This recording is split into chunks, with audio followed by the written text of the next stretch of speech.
జూబ్లీహిల్స్ రేసులో నవీన్ యాదవ్ ముందంజ. తాను పోటీలో లేనన్న బొంతు రామ్మోహన్, నవీన్ యాదవ్, సిఎన్ రెడ్డి, అంజన్ పేర్లతో అధిష్టానానికి టీపీసీసీ ప్రతిపాదన. నేడో రేపు అభ్యర్థిని ప్రకటించే అవకాశం అయితే నవీన్ యాదవ్కే ఇస్తారు ఖచ్చితంగా. ఎందుకంటే యువకుడు, ఉత్సాహవంతుడు, చాలా స్పీడ్గా పనులు చేస్తాడు. ఇప్పుడు ఎందుకంటే యువకుడు కాబట్టి, కొత్త కాబట్టి ఎట్లుంటుందంటే ఏదో చెయ్యాలి, ఏదో సాధించాలి అన్న ఉత్సాహం ఎక్కువ ఉంటుంది. కాబట్టి కాంగ్రెస్ పార్టీ కూడా నవీన్ యాదవ్కి ఇస్తున్నది అనే ఒక సమాచారం ఉన్నది.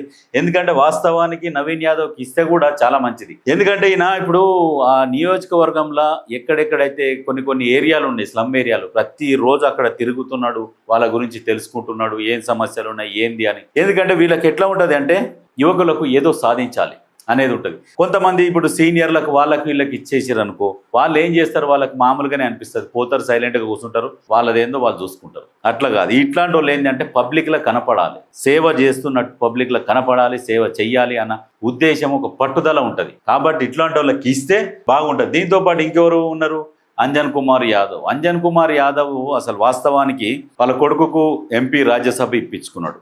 ఎందుకంటే 2023 ఎలక్షన్లప్పుడు మరి అంజన్ కుమార్ అన్న ఏమనుకున్నాడు అని నాకు తెలిసి, అంటే ఆయన అనుకున్నది ఏమనుకుండొచ్చు అంటే, ఏ పార్టీ గెలుస్తుందో గెలవదో ఇక మనకు ఎందుకులే, మనం సైలెంట్ అయిపోదాం, కొడుకుకి ఇప్పించుకుందాం అని చెప్పేసి అప్పుడు సీటు గురించి ఫైట్ చేయలే.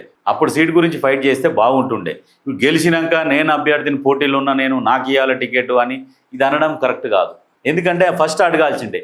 కష్టకాలంలో కాంగ్రెస్ పార్టీ ఉన్నప్పుడు టికెట్ అడిగితే అప్పుడు అందరు అనుకుంటారు, అరే అప్పటి నుంచి కూడా ఉన్నాడు, ఇవ్వాల్సిందే అని చెప్పేసి అందరు పట్టుపడతారు. కానీ అప్పుడు టికెట్ అడగక సైలెంట్గా ఉండి తర్వాత కొడుకుకు రాజ్యసభ ఇప్పించేసి మళ్ళీ ఇప్పుడు జూబ్లీహిల్స్ కావాలంటున్నారు. అది కరెక్ట్ కాదు. అయినా కానీ అంజన్ కుమార్ అన్న జూబ్లీహిల్స్లో పోటీ చేసినా గెలవడం అనేది కష్టం ఉంటుంది. ఎందుకంటే అంజన్ కుమార్ గారికి వాక్చాతుర్యం అనేది లేదు. ప్రజలకు పోయి అంత స్పీడ్గా వాళ్ళ సమస్యలు తెలుసుకొని పరిష్కరించే అంత స్పీడ్ లేదు. కాబట్టి అంజన్ కుమార్ అన్నకి ఏంటంటే ఆ ఎంపీ ఉండే, ఓకే, అంతవరకు బాగానే ఉండే, మళ్ళీ అట్లే కంటిన్యూ చేసినా అయిపోతుండే. కానీ మరి అంజన్ కుమార్ గారు మరి ఎందుకు తప్పుకున్నారేమో తెలియదు. కానీ నవీన్ యాదవ్తోని కంపేర్ చేసుకుంటే నవీన్ యాదవ్ గారు చాలా బెటర్. ఎందుకంటే వాస్తవం వీళ్ళు యువకులు కాబట్టి చాలా స్పీడ్గా ఉంటారు. ఇంకొకరు బొంతు రామ్మోహన్. బొంతు రామ్మోహన్ ఏంది, బీఆర్ఎస్ నుంచి వచ్చిండు. వాస్తవంగా ఏంటంటే ఆయన పైసలు ఖర్చు పెట్టాడు, అంత యాక్టివ్గా ఉండడు అనేది ఒకటి సమాచారం బొంతు రామ్మోహన్ గురించి. ఇక ఆయనదంటే వదిలేద్దాం. ఎందుకంటే బీఆర్ఎస్ నుంచి వచ్చిండు, రాగానే టికెట్ ఇవ్వడం అంటే, ఇప్పుడు అంజన్ కుమార్తో పోల్చుకుంటే బొంతుకు వెనకనే ఉంటాడు బొంతు. ఎందుకంటే ఈయన సీనియర్ కదా అంజన్ కుమార్, ఈయనకి ఇవ్వాల్సి వస్తుంది ఒకవేళ ఇవ్వాలంటే. నవీన్ యాదవ్ అంటే ఫస్ట్ నుంచి ఉన్నాడు కాబట్టి నవీన్ యాదవ్కే ఫస్ట్ ప్రిఫరెన్సు. వాళ్ళిద్దరు ఇట్లా యువకుడు కాబట్టి ఆయనకు ఉంటుంది.